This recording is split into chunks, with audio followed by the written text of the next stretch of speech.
Assalamualaikum warahmatullahi wabarakatuh. Ananda sekalian, pada pertemuan kali ini, kita akan membahas tentang model pembelajaran kontekstual atau Contextual Teaching and Learning, CTL.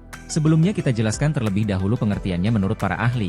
Menurut Mahdi Q. Rizal, 2018 411, menyatakan bahwa model pembelajaran kontekstual adalah pendekatan pembelajaran yang menekankan pada keterkaitan antara materi pelajaran dengan dunia kehidupan nyata peserta didik, sehingga peserta didik mampu menerapkan kompetensi belajar dalam kehidupan sehari-hari. Sedangkan menurut Lippiah dan kawan-kawan, 2022, 37, mengatakan bahwa model pembelajaran kontekstual adalah pembelajaran yang menghubungkan antara materi pembelajaran dengan situasi dunia nyata peserta didik. Model pembelajaran ini diharapkan hasil belajar dapat bermakna sehingga peserta didik dapat menerapkan hasil belajarnya. Berdasarkan pendapat dari beberapa para ahli di atas, maka dapat disimpulkan bahwa model pembelajaran kontekstual merupakan model pembelajaran menekankan keterkaitan antara materi yang sedang dipelajari dengan pengalaman peserta didik di dunia nyata, sehingga pembelajaran akan menjadi lebih bermakna. Landasan model pembelajaran kontekstual. Menurut Utaminingsih Syufa, 2019, H11, teori yang melandasi model pembelajaran secara umum, yaitu sebagai berikut. 1. Knowledge-based constructivism, yaitu teori yang menekankan pada pentingnya seorang peserta didik untuk membangun pengetahuan mereka sendiri dengan terlibat langsung dalam pembelajaran. 2. Effort-based learning, incremental theory of intelligence. Teori yang beranggapan bahwa bekerja keras untuk mencapai tujuan belajar yang akan memotivasi seseorang untuk terlibat dalam kegiatan belajar. 3. Socialization, menekankan bahwa belajar adalah proses sosial yang menentukan tujuan belajar, oleh karenanya faktor sosial dan budaya perlu diperhatikan selama perencanaan pengajaran. 4. Situated learning, pengetahuan dan pembelajaran harus dikondisikan dalam fisik tertentu dan konteks sosial, masyarakat, rumah, dan sebagainya, dalam mencapai tujuan belajar. 5. Distributed learning, manusia merupakan bagian terintegrasi dari proses pembelajaran. Oleh karenanya harus berbagi pengetahuan dan tugas-tugas. Menurut Yamin Dalam, Ani, Yubali 2022, 380, menyatakan bahwa filosofi pembelajaran kontekstual peserta didik adalah subjek pembelajaran, membangun hubungan kerjasama antar peserta didik selama proses pembelajaran, mendapatkan kesempatan untuk menggunakan berbagai kegiatan, kreativitas, bersikap kritis, kemandirian, dan dapat menyampaikan kepada orang lain, menerapkan pengetahuan dan keterampilan baru dalam kehidupan nyata. Tugas peserta didik adalah sebagai fasilitator. Berdasarkan pendapat di atas, maka dapat disimpulkan bahwa pembelajaran kontekstual dipengaruhi oleh filosofis konstruktivisme, di mana peserta didik belajar mengkonstruksi materi yang dipelajari dengan pengalaman yang dimiliki oleh peserta didik. Komponen CTL. Untuk menerapkan model pembelajaran kontekstual, perlu diketahui beberapa komponen utama dari model ini, agar tercipta sintaks atau langkah yang sesuai dalam pengaplikasiannya. Komponen pembelajaran kontekstual menurut Johnson, dalam Rusman, 2018,192, adalah sebagai berikut. 1. Menjalin hubungan-hubungan yang bermakna, making a meaningful connection. 2. Mengerjakan pekerjaan-pekerjaan yang berarti, doing significant work. 3. Melakukan proses belajar yang diatur sendiri, self-regulated learning.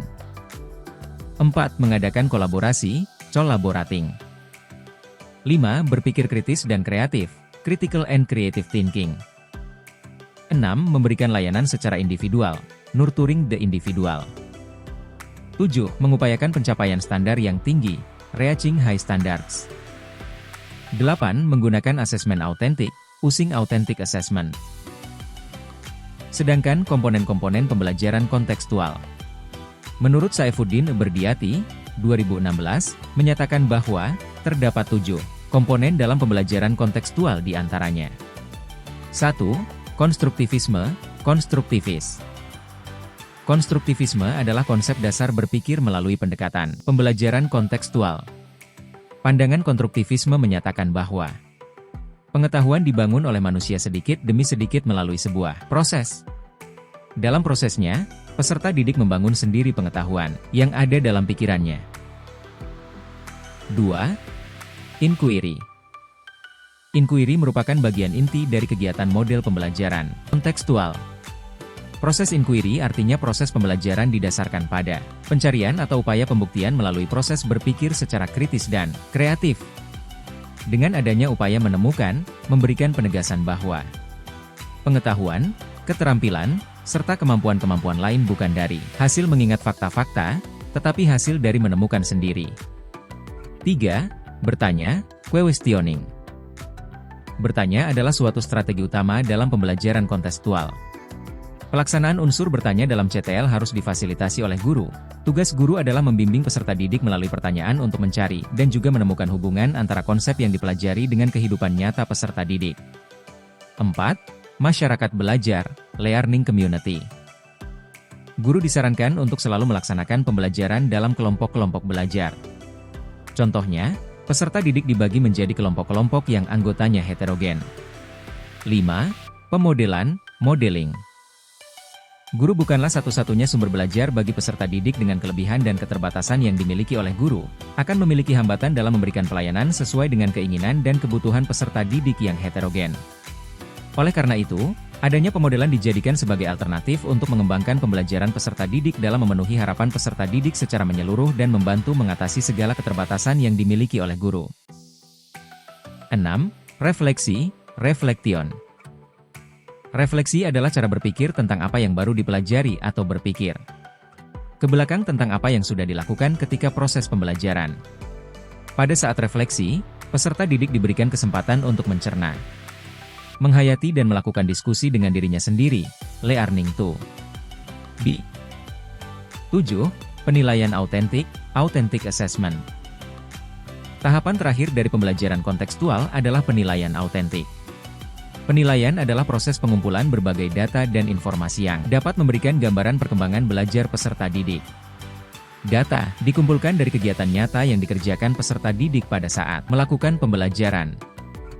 Kelebihan dan kelemahan model pembelajaran kontekstual. Kelebihannya adalah 1. Pembelajaran lebih bermakna dan nyata. Artinya peserta didik dituntut untuk dapat mengaitkan antara pengalaman belajar dengan kehidupan sehari-hari. 2. Pembelajaran akan menjadi lebih produktif dan mampu menumbuhkan penguatan konsep kepada peserta didik karena pendekatan kontekstual ini menganut aliran konstruktivisme, di mana seseorang dituntut untuk menemukan pengetahuannya sendiri. Sedangkan kelemahan dari pembelajaran kontekstual adalah sebagai berikut. 1. Dibutuhkan waktu yang cukup lama dalam proses pembelajaran dengan menggunakan pendekatan kontekstual berlangsung. 2. Jika seorang guru tidak bisa mengendalikan kelas, maka kelas yang akan terbentuk adalah kelas yang kurang kondusif. 3. Guru akan lebih intensif dalam membimbing. Peran guru bukanlah sebagai penguasa yang memaksakan kehendak, melainkan sebagai pembimbing agar peserta didik dapat belajar sesuai dengan tahap perkembangannya. 4. Guru memberikan perhatian lebih kepada peserta didik agar tujuan pembelajaran dapat tercapai. Skenario pembelajaran kontekstual. Berikut kita lihat skenario pembelajaran kontekstual. A. Dilengkapi kompetensi dasar dan indikator pembelajaran. B. Adanya materi konten yang disediakan. C. Strategi skenario pembelajaran harus bervariatif. D. Dilengkapi dengan adanya media, alat atau sumber. E. Adanya penilaian yang sebenarnya berupa partisipasi siswa dalam kelompok, display hasil pengamatan, aktivitas diskusi, dan deskripsi performansi. Langkah-langkah model pembelajaran CTL. Pertama, dalam pembelajaran CTL, penting untuk menciptakan konteks nyata yang relevan dengan kehidupan sehari-hari siswa. Guru dapat menghubungkan materi pelajaran dengan pengalaman dan situasi di sekitar mereka. Selanjutnya, dalam pembelajaran CTL, guru diharapkan mengajukan pertanyaan yang mendorong siswa untuk berpikir kritis. Guru dapat meminta siswa untuk memecahkan masalah atau menganalisis situasi. Hal ini akan mendorong siswa untuk berpikir mandiri dan mengembangkan pemahaman yang lebih mendalam. Berikutnya, pembelajaran CTL juga menganjurkan adanya kerjasama dan kolaborasi antara siswa. Guru dapat membuat kelompok-kelompok kecil di mana siswa saling membantu dan belajar bersama. Dengan bekerja secara tim, siswa dapat saling berbagi ide, pemahaman, dan membantu satu sama lain dalam mencapai tujuan pembelajaran. Ini tidak hanya meningkatkan keterlibatan siswa, tetapi juga membangun keterampilan sosial dan kolaboratif mereka.